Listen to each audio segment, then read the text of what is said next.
Ibu serta sahabat Wastra sekalian, seperti Zoom sebelumnya, kembali Pak Hartono menyediakan hadiah-hadiah berupa 2 buku batik Betawi yang akan diberikan kepada Bapak Ibu serta sahabat Wastra sekalian yang bisa menjawab pertanyaan di akhir acara nanti secara cepat dan tepat. Jadi mohon disimak sampai akhir, bila perlu dicatat. Selain buat menambah pengetahuan kita tentang batik kita juga menjawab dengan tepat. Nanti Pak Hartono juga akan menjawab secara langsung untuk pertanyaan-pertanyaan yang bisa ditulis di kolom chat. Baiklah, sebelum kita mulai acara ini, kami infokan sejenak selama acara berjalan, mohon mic-nya di mute sebentar ya Bapak Ibu ya. Apabila ada pertanyaan bisa langsung ditulis di kolom chat, nanti Bapak Hartono akan menjawab secara langsung. Nanti apabila menjawab pertanyaan bisa langsung ditulis di kolom chat ya Bapak Ibu. Tanpa berlama-lama, kita mulai saja bincang-bincang malam ini. Pak Hartono, kami persilahkan. Selamat malam Ibu-Ibu, Bapak-Bapak sekalian yang saya hormati. Terima kasih sekali pada malam hari ini kalau kita berkumpul kembali untuk berbincang-bincang mengenai batik pada buku Benang Raja ini. Kali ini saya akan lebih condong menikmati karya-karya masa lalu dengan detail-detail yang begitu banyak ya. Biasanya saya tidak terlalu banyak untuk menunjukkan detail-detailnya, tapi kali ini saya akan tunjukkan karena saya lihat beberapa batik, terutama batik Kudus yang begitu indah, yang saya pikir sangat sulit untuk ditemukan atau kita bisa nikmati. Nah, pada malam hari ini akan saya tunjukkan beberapa yang begitu indah pada batik Kudus. Nah, yang pertama kita lihat akan batik yang burung-burung besar, burung merak, burung cendrawasih, burung hong ya. Di era 1960-an itu di Solo muncul motif-motif batik yang semacam kita lihat di layar ini ya, motif-motif merak semacam besar gini. Yang dahulu hampir tidak ada motif yang besar semacam ini gitu ya. Jadi memang sesuatu betul-betul yang keluar dari era 1960-an. Nah, kita lihat karena burung merak di Tiongkok, maksudnya ini banyak yang buat waktu saya tanyakan ke teman di Solo, katanya banyak orang-orang Chinese, orang Tionghoa yang membuat motif-motif semacam ini gitu ya. Nah, menurut Linde di Tiongkok ya, burung merak itu adalah lambang status yang tinggi dalam kekuasaan, terutama dalam tahun bangsawan. Ya. Juga lambang keindahan. Nah, kita lihat juga bulu ekor merak dipakai oleh pejabat Manchu dinasti Qing pada topi bagian atasnya. Kalau kita lihat ya di film-film Cina yang mengenai dinasti Manchu itu banyak orang yang memakai itu ekor burung merak di topinya. Ya. Nah, di Jawa merak itu melambangkan keindahan, juga lambang optimis, semangat dalam menyambut pagi atau hari yang baru. Nah, kita lihat yang pertama adalah burung merak ya dengan latar geringsing. Kalau kita melihat ya seperti orang pakai rok ya, kayak orang Meksiko atau orang di sana ya, Argentina atau apa Peru di sana ya, semacam meraknya semacam gini. Kita lihat detailnya roknya ya. Nah, kalau kita melihat lagi dari isen-isen yang di badan ya, di badan atau yang di sayap dalam ya, yang titik-titik tiga itu kecil sekali ya. Kemungkinan juga mungkin itu yang disebut canting nol semacam itu gitu ya. Nah, kita lihat yang ini ya, itu betul-betul kecil sekali gitu. Nah, terus kita lihat lagi yang bagian, nah ini lebih jelas ya. Tuh, bisa bayangkan ya kecil-kecilnya nih ya. Mungkin pakai canting nol ya kalau seperti gini. Kita lihat yang lain, burung merak dengan latar ukel ya. Juga ini juga berbeda ya. Cara ngisinya apanya kita lihat dengan geringsingnya, badannya. Ini lihat, ini motifnya motif burung cendrawasih. Ya, dibuat sedemikian rupa ya, dia punya ekornya itu sangat menarik ya. Begitu kita lihat, ekornya ya hebat sekali gitu. Nah, kita lihat detail badannya. Ya, lihat detail badannya. Kadang dengan warna hitam dengan diisi dengan titik-titik putih aja ya bisa cantik ya kalau kita lihat semacam ini. Berikut, ini burung hong. Ini sudah termasuk batik Indonesia yang dulu pernah kita bahas mengenai batik Indonesia ketika Bung Karno meminta Gothic Swan untuk membuat batik Indonesia ya. Jadi batik dari pedalaman Solo atau Jogja diberi warna-warna sehingga menjadi batik Indonesia. Ini salah satu adalah batik yang kita lihat sekarang. Ini karya dari Mustang ini. Saya pernah berjumpa dengan ibunya ya waktu lagi saya buat batik batik Sudagara gitu ya. Saya pernah berjumpa. Beliau waktu itu umurnya 82. Ya, sangat energik. Sangat energik ya, umur 82. Nah, kita lihat ini ya kayaknya. Jadi kita lihat detail ini masih agak nah. Kita lihat lagi ya di bagian badannya itu ya, di sayapnya, entah di badannya ya, itu betul-betul halus dan juga membuat ekornya ya benar-benar unik. Ini ada satu lagi. Kalau kita lihat ekornya merak, tapi kalau lihat badannya, kepalanya itu burung itu, burung Garuda. Burung Garuda ada memakai kopiah ya. Mahkota. Jadi, memang dibuat sangat unik. Nah, lupa ini namanya. Nah, kita lihat ya. Batik ini juga termasuk dari pengembangan batik Tribhusono. Masih ingat ya, mungkin dulu ada nama batik Tribhusono yang saya buat videonya. Nah, ini juga salah satu batik pengembangan dari batik Tribhusono itu sendiri. Gitu. Ini juga kalau melihat semacam ini ya, seperti merak lagi menari ya, merak menari, merak ngigel, atau apalagi di Solo disebutnya. Di Solo nyebutnya merak apa? Kalau di Garut kan merak ngibing. Merak. Merak apa namanya? Merak joget. Merak joget, ya katanya merak joget semacam ini gitu ya. Tapi yang lucu ini kakinya itu seperti pakai sepatu ya. Kita lihat yang lain ya. Ada beberapa burung hong dari batik. Di sini Banyumas, ada dari Lasem, ada dari Kudus, ada dari Solo, ada dari Cirebon. Saya ambil beberapa kali ini mengenai burung hong ini. Nah, kita lihat tulisan mengenai burung hong itu sendiri. Tulisannya. Burung hong di Tiongkok itu merupakan simbol kebajikan tertinggi dan anugerah. Merupakan simbol kebajikan tertinggi dan anugerah. Kalau burung hong disandingkan dengan kilin, itu simbol dari kemuliaan dan keanggunan. Dalam mitologi Tiongkok, burung hong, kilin, naga, dan kura-kura sebagai binatang suci yang disebut seling.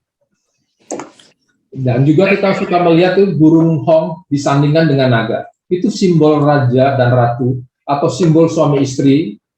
Nah, kalau kita lihat di perkawinan orang-orang Tionghoa suka ada gambar burung hong dan naga ya, dan juga yang berarti membawa kebaikan dan berkah. Kita lihat batik-batiknya ya, burung hong ini. Yang pertama kita lihat yang dari Kudus. Ini dua burung hong karya dari Mofrau Kwe Xiaochai. Ini salah satu pembatik Tionghoa di Kudus yang banyak membuat batik-batik Kudus ya, karena saya temukan itu banyak dia punya nih. Kita lihat burung hong dengan ayam ya, pagi sore. Orang Kudus ini uniknya membuat batik pagi sore, lalu menaruh namanya itu di sampingnya. Nah, kira-kira dari sini atau di atasnya yang itu, dia taruhnya di sana tulisannya gitu. Itu beda dengan yang di Pekalongan ya, cara naruh tulisannya. Oke. Nah, kita lihat detailnya ya. Kita lihat detail dari burung hong itu sendiri, dan nanti akan kita lihat lagi close up dari yang pinggiran gitu ya, supaya benar-benar jelas. Kita lihat ya, berbagai warna dipadukan sedemikian rupa sehingga kita melihatnya ya begitu cantiknya burung hongnya. Badannya ya halus isiannya. Ini bunga mawarnya ya juga cantik. Lihat daunnya ya, dia punya daunnya itu ya, isiannya ya, itu juga sangat rapi. Kita lihat ya. Kita lihat yang bagian sebelahnya ya, motifnya ayam dengan itunya salur-salur ya.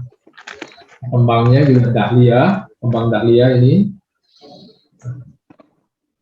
Kita lihat lagi detailnya. Kurang-kurang jelas. Nah, ayamnya. Ini ayam apa namanya kata Ibu Dede? Ayam mutiara katanya. Ada satu pengalaman yang sangat indah katanya. Ayam mutiara. Pernah diburu ayam mutiara Ibu Dede katanya ya, lucu juga nih. Yang ngejar saya. Manis. Itu ya. Nah, padahal saya ayam biasa, tapi Ibu Dede lihatnya ayam mutiara gitu. Kita lihat juga lorongnya ya, isiannya itu begitu rumitnya. Ya, entah yang hijau, entah yang coklat gitu ya. Nah, next yang lain. Nah, kita lihat yang tadi lorong itu ya. Warna hijau dan warna coklatnya itu betul-betul sangat-sangat rumit gitu. Kalau kita lihat ya, macam gini. Ini batik Materos Banyumas. Kira-kira keluaran dari 1930-an ya. Ini Banyumas namanya batik Materon atau Materos gitu ya.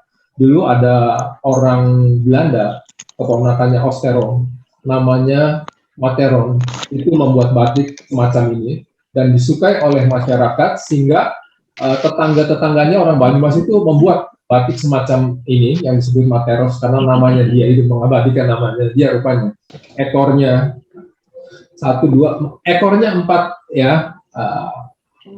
Motif ya Pak? Dibuat ya beda-beda gitu isiannya ya. Memang itu kalau saya lihat batik Banyumas ya macam-macam dia punya isiannya, dari kembang yang sama yang berbeda nanti gitu, di kembang yang sama isian yang berbeda itu juga banyak gitu. Itulah Banyumas ya, uniknya ya. Kita lihat itu yang lain. Nah, ini tadi saya tanyakan ke orang Banyumas, ini lengkeng rupanya. Buah lengkeng ya. Dia bilang kalau di Banyumas disebutnya ini batik kelengkengan katanya gitu. Kelengkengan gitu ya. Oke, berikutnya. Nah, ini batik Bang-Bangan dari Cirebon. Ini era 1910 lah ya, macam ini. Disebut Bang-Bangan kan hanya merah. Bang itu merah gitu ya. Jadi dibuat hanya dengan warna merah. Sebenarnya 2 macam ya, merahnya itu ya, tua dan muda. Cirinya batik Cirebon kira-kira ya seperti inilah. Kalau yang dulu ya, batik Cirebon kira-kira salah satu seperti ini. Ketika era udah 1960 udah berubah, banyak yang warna-warna. Kalau yang dulu jarang, hampir nggak ada saya lihat ya. Banyaknya warna krem seperti ini atau dengan yang biru dan soga gitu ya. Tapi ketika 60, 70, 80 udah banyak yang warna-warna. Nah, kita lihat burung hong ini nah. Detailnya ya. Ini salah satu ciri batik Cirebon atau Lasem yang memperlihatkan burung hongnya semacam ini. Kan tadi kita lihat beda, yang waktu Kudus ya itu kan beda burung hongnya. Nah, kalau yang Lasem semacam ini, Cirebon ya semacam ini, gayanya dan itunya gambarnya itu ya semacam ini. Jadi walaupun sama-sama burung hong tapi beda ditunjukkannya gitu. Nah, ini yang satu lagi burung hong yang dari Lasem. Mirip seperti yang tadi gitu ya bentuknya. Memang seperti inilah bentuknya gitu. Yang ini saya nggak ambil detailnya karena ini dari spraynya batik Lasem. Nanti sekali waktu kita akan bahas karena ini banyak simbol-simbol yang terkandung di dalam spray ini gitu ya. Oke, next. Ada lagi burung hong yang dari batik 3 negeri. Batik 3 negeri ini era 1920-30 lah ya ini. Nah, ini yang katanya merahnya dibuat di Lasem, coklat dan birunya dibuat di Solo. Makanya disebut batik tiga negeri. Dulu dikatakan bahwa tiga negeri itu dibuat dari 3 tempat. Tapi yang ditelusuri ternyata hanya 2 tempat. Nah, kita lihat juga yang batik yang ini ya, ini jarang motif yang semacam ini. Kemungkinan karena yang masa lalunya. Kalau yang sekarang kebanyakannya bunga-bunga, buket-buket dan seruni itu banyak sekali ya. Kalau yang seperti ini saya rasa jarang. Ya, pernah lihat ya? Yang tiga negeri, yang motifnya burung hong semacam ini. Biasanya buketan seruni dahlia gitu, Pak. Iya, betul. Yang seperti ini nggak ada ya? Belum pernah lihat jarang ya? Iya. Ya, belum pernah lihat. Sekali, Pak. Iya. Ya, nah ini. Jarang sekali. Karena mungkin yang masa lalu lah ya, jadi masih ada burung hongnya semacam ini. Kita lihat detailnya ya. Luas sekali ya, Pak. Nah, ya. Nah, nanti kita lihat. Nah, itu ekornya ya. Kalau kita lihat, ada ekor antara isian merah dengan isian biru itu sangat berbeda. Lasem tidak bisa membuat seperti halus yang seperti biru semacam ini ya. Itu tidak bisa. Dia lebih kasar kalau lasem gitu. Kalau yang Solo ini sangat halus. Kita lihat ya tuh. Jadi nyata bahwa perbedaan dari dua daerah itu nyata sekali gitu. Ya, kalau begitu kita ngelihat, oh iya ternyata ya, memang beda sekali tangannya gitu. Antara batik di warna biru dan di warna merah, ya itu memang itu nyata. Ada lagi yang batik Materon Banyumas ini, motifnya burung hong dengan kilin yang tadi. Kalau disandingkan burung hong dengan kilin, itu simbol dari kemuliaan dan keanggunan. Ya, simbol dari kemuliaan dan keanggunan. Ini latarannya namanya lataran gambiran. Gambiran. Kita lihat detailnya. Ya, nah. Yang kilin, kita lihat lagi kilin detailnya supaya lebih jelas. Nah, badannya kilin dengan seperti kayak kembang cengkeh dia punya itunya. Beda lagi ya biasanya. Kembang cengkeh ya, Pak. Sisiknya ya, sisiknya sisik kembang cengkeh gitu ya. Ini unik lagi, beda. Dan motif ini pun juga jarang sekali. Jarang. Pernah lihat, Anita? Nggak pernah lihat motif yang semacam ini ya. Ya era-era mungkin 19 ya, semacam ini baru ada ya. Belakangan udah nggak ada. Saya pun Tahun punya berapa, batik Pak? Banyumas. Tahun berapa, Pak? 19 kira-kira. 1910 gitu ya. 1930 sampai 50 gitu saya punya banyak Banyumas, tapi nggak pernah muncul lagi motif yang semacam ini. Gitu. Ya memang betul-betul memang jarang motif ini. Bukan jarang ya, memang langkah lah ya. Oke, kita lihat detail yang lain dari burung hong. Nah, ini burung hongnya detailnya ya. Kita lihat ekornya ya. Satu lagi penutupnya burung hong ini juga burung hong ya. Ini buatan dari Nyonya Lin Wichiu, Kudus. Nah, ini Lin Wichiu sangat jarang batiknya gitu ya. Kita lihat keindahannya nanti di detail ya. Nah, ini lihat bunganya ya. Bunganya sampai begitu indahnya. Nah, kita lihat tuh rangkaian bunganya ya, cantik sekali.